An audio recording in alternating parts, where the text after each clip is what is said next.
नमस्कार, प्रणाम, हर हर महादेव दोस्तों। हम आज सुबह का समय है, वीडियो बनाने के लिए निकल चुका हूँ। आप लोगों को मैं आज दिखाऊंगा इस वीडियो में कि पोखरी में मतलब कि ट्यूबवेल से पानी चल रहा है दोस्तों। मेरी वीडियो को लाइक तब तक और शेयर और साथ में चैनल को सब्सक्राइब जरूर कर दीजिए दोस्तों, क्योंकि यदि आप लोग नहीं सपोर्ट करेंगे तो कोई बंदा आगे नहीं जाएगा।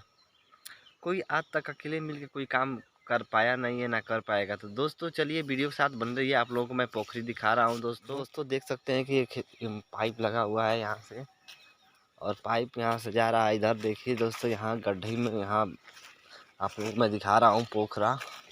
बहुत सारी मछली इसमें पड़ी हुई है दोस्तों। वीडियो साथ बन रही है दोस्तों, मैं आप लोगों को दिखा रहा हूँ। देखिए दोस्तों, यहाँ से पाइप गया है और यहाँ पानी गिर रहा है, देख रहे हैं दोस्तों।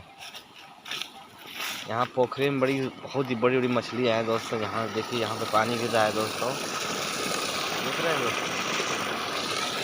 इधर देख रहे हैं, बहुत बड़ा सा तालाब है दोस्तों, इसमें बड़ी मछली हैं। यदि आप लोगों को भी खाना है तो कमेंट करके बताना कि हमें भी खाना है दोस्तों। यदि हमारा ये वीडियो अच्छा लगा हो तो हमारे चैनल पर नए हैं तो हमारे चैनल को सब्सक्राइब करना ना भूलें दोस्तों। तब तक के लिए धन्यवाद।